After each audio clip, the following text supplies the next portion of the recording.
I think sometimes the American understanding of rights within the law spills over into the way Canadians think about it, but our fundamental approach to this is actually rather different. Absolutely. So can you say a little bit about that? Absolutely opposed. Okay. In fact, the problem, of course, is that we are the mouse sleeping next to the elephant, to use the old phrase, and therefore everything American tends to influence us. Even the fact that we watch American television all the time. All the time. We think lawyers are purely American. Yeah. Truly. I never watch, by the way, any shows on TV that have lawyers or judges in them. I never don't? look at any movies because they are all complete garbage. Oh, Complete. And yet you haven't watched them. Oh, yeah, that's true. my prejudgment. Yes, okay. My prejudgment is that they're all complete garbage. Yeah.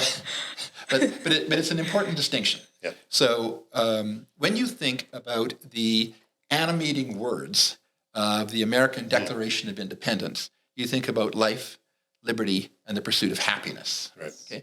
Those are fundamentally individual rights. I have a right to life. I have a right to liberty. I have a right to be happy. Very, very individual rights.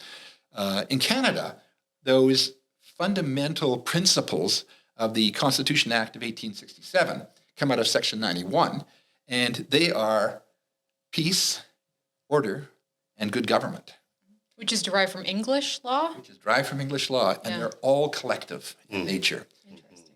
You cannot have an individual peace. It has to be a collective peace. Order is a collective concept. Good government is the democratic expression of collectivity. And so we start off from exactly the opposite proposition than the Americans do in terms of emphasis on the collective good, the greatest good for the greatest number of people, if I can be a bit of a John Lockean here. And the Americans who start off with individual rights, I've got a right to bear arms, I've got a right to individual liberties that are different than what we perceive to be the right balance here. And we put a fine point on that when we did the Charter of Rights and Freedoms, because the Americans would have an equivalent of what I've called our sections 2 to 15 individual rights. They do not have a section 1, which is the balancing section that says that collective rights have to be taken into consideration if there's a breach of individual rights. They don't have that collective justification provision. So this idea of Canadian collectivism versus American individualism, how does that impact Canadians' relationship with religion and the freedom to religion? Do you see there being a big impact because our philosophy is so different? I think there is a massive impact. Okay. And I think the impact is this. So when the Americans talk about the separation of state and church, okay, they talk about there should never be any respect for religion from a political point of view. They should never... Respect? Well, respect is maybe too strong a word, but there should be a strict separation. Canada is exactly the opposite position, and that is Canadians want pluralism in their church-state relationship. They don't want the state to say there must be one religion, or one religion is better than the other religion, or you must follow the precepts of a religion. What they say is religion is good. Religion should be available to everybody who wants a religious life experience. Canadians say that. Canadians. And we must respect all religions.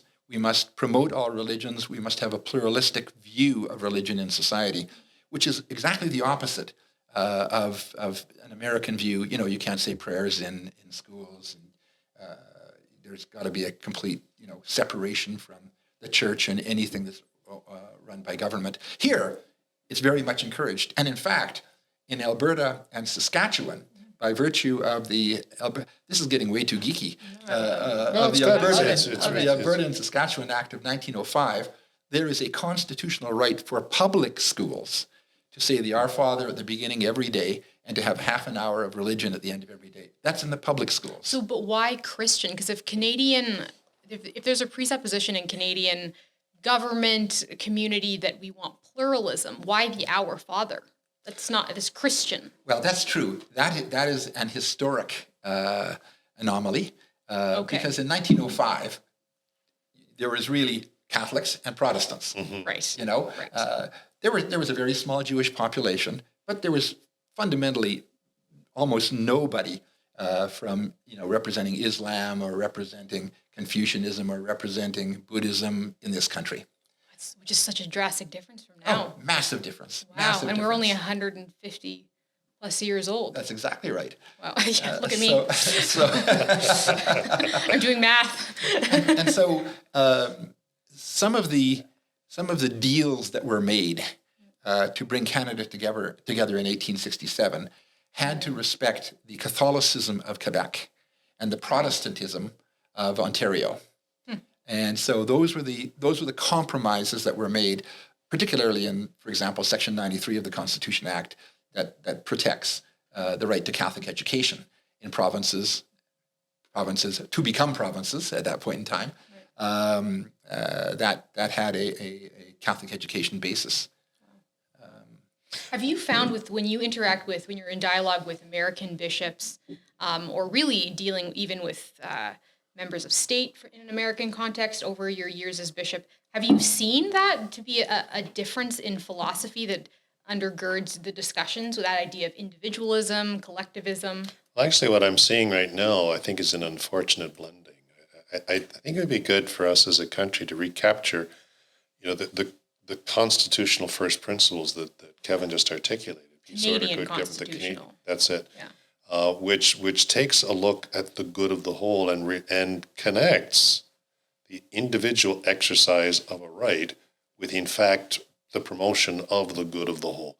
And within that context, what Kevin was just saying is that in the Canadian, how do I want to put this, legal tradition, it recognizes for the good of the whole, religion as a good, and the individual's right to exercise his or her religious choices for the good of the whole. Religion is a good. Where I'm seeing the blending, though, is where the American separation, as Kevin was articulated, leads to this sense of the privatization of religion and of one's faith, and keep it out of the public square, right?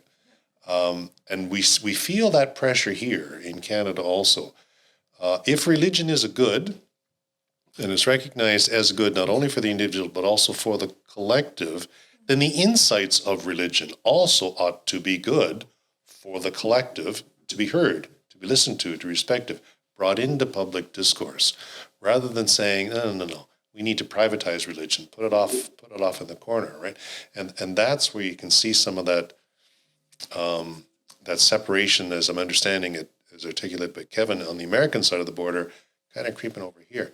So how do we reclaim that tradition and say, if religion is a good, and we're grappling with fundamental issues as a country, and right now, one of the things that's dividing us as a country is the understanding of the very fundamental question of what it is to be a human being.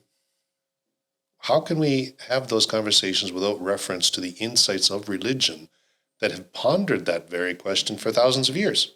Right? And I'm not seeing that kind of invitation to enter into that public discourse happen very often. So those distinctions that Kevin has made, and the recalling that Kevin has made of our constitutional foundations, I think is critically important. And how do we bring that forward and build on it? But isn't it good? You said an unfortunate blending of American and Canadian presuppositions. Blending in the sense of this idea that religion has to be privatized. Oh, okay, because I was going to say it's a bit of a false dichotomy to say the individual versus the collective. In that, right? You're right. Oh, for sure. Okay. Sure. Yeah. Now, do you find that the church does end up making decisions in a fairly different way in relation to the government, really on a practical level, when you think about how your relationships with American bishops? Like, does it really end up impacting the church quite a bit?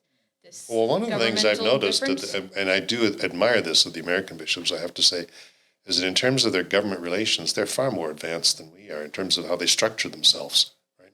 Every state has a lobbying dimension that they have good connections, and they're very much on top of impending legislation. They're able to get out there with statements.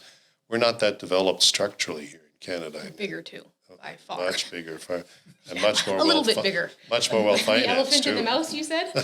Right. Yeah, Right. that's So thanks everybody for watching. Hope you found it helpful along your journey of faith. Please know that I'm praying for you. And if you would, be so kind as to pray for us also. Every blessing to you. God bless.